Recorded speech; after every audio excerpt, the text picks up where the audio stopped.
السلام عليكم ورحمة الله وبركاته. دمانتين وانيد السلامي سلام كدب. برنامج كيغن مانتا وحو داري هاي رالي قلين بوحدة وان كبحينينو برنامج شي خلدان نوغا بحي. برنامج كاسي سيدا خلدان وبحي waxaanu qaadan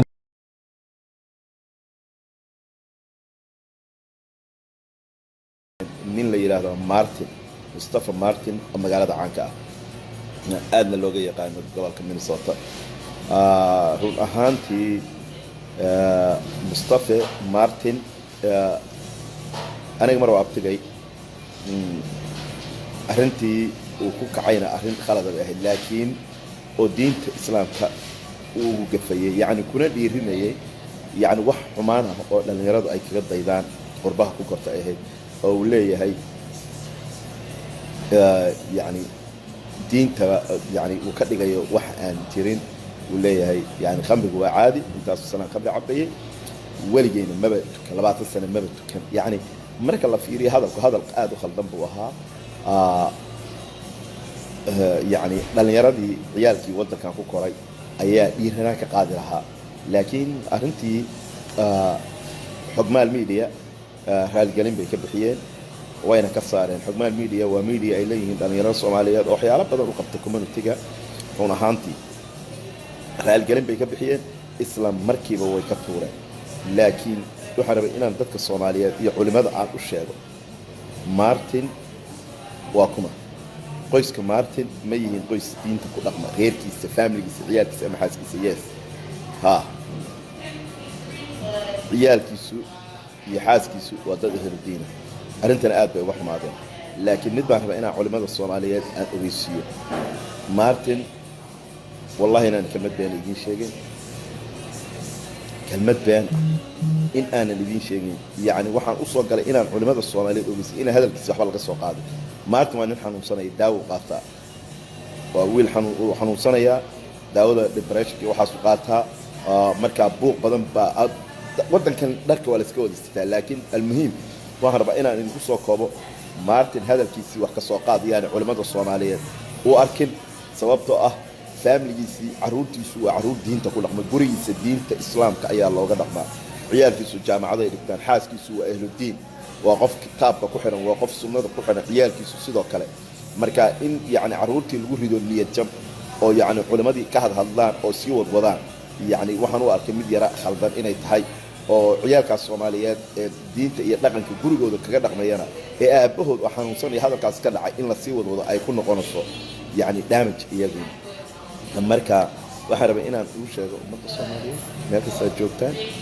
in Martin uu yahay nin xanuunsanaya oo daawo qaata shacabka Soomaaliyeed iyo culimada Soomaaliyeed waxaan ka codsanayaa inaan hadalkiisii waxba laga soo qaado oo aan la sii buunbuunin oo la sii wadwadin sababtoo ah yani waxa ka keenay waa nin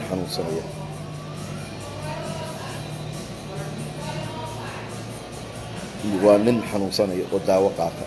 marka waxa khaladka iska leh ninkii wariyaha ah ee wareysanaya oo ku ciyaaraya su'aashan oo agtiisa uu weydiinaya ciyaar bay ahayd Soomaalidu sideedaba waa ogtihiin yani waalid waxay u haystaan ama midqabka ay u haystaan qofku inuu yani waalid u haystaan inuu dharka tuuro maaha wadankan aan joogno waxa jirta qofkii labisan qofkii xaragoonaya qofkii yani ma aadan ka garanaynin oo haddana daawooyin qaadanaya xanuunsanaya marka in lagu sii digto yani lagu ciyaar maaha ninka wariyaha ee Martin wareysanaya wuu khaldanaa nin bila aadmiyana ma ahayn hadda runta idin sheegaya wuu khaldanaa laakiin xogmaal media lamaysan ogeyn qaalina kamaysan ahayn wixii meesha ka dhacay qaalina kamaysan ahayn wixii meesha ka dhacay ummadda Soomaaliyeed oo dhan way ka raali galiyeen ummadda islaamka way ka raali galiyeen laakiin culimada Soomaaliyeed ee gobolka Minnesota iyo adduunka oo dhan ayaan u dirayaa fariin ah in aan la sii buunbuunin sababtoo ah waa nin xanuunsanaya khaladka waxa iska leh ninkii wareysanayay waxaan arintan aan u soo gal u sheegay waxaan soo ogaaday xogta dhabta ah ee guriga Martin ma lagaga dhaqmaa diinta islaamka yes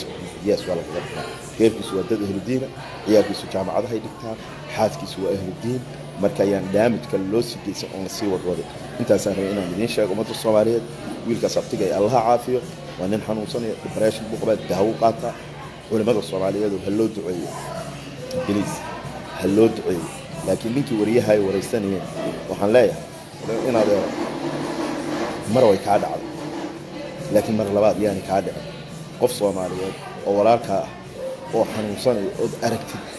oo daawo qaato loo ogyahay intaad soo fariisay barabulshadu walaalo gacali oo inaad gacali rag toleenahay ha ku ciyaarin oo hawdiin ma jeclaan lahayn inaad yaakaay oo xanuunsanay oo daawo qaato in lagu ciyaaro ma jeclaan lahayn aad iyo aad dhamaantiin u mahadsantihiin aad iyo aad dhamaantiin u mahadsantihiin meel kasta joogtaan shacabka Soomaaliyeed aad salaamaya waxaan arintan u soo galay culimada Soomaaliyeed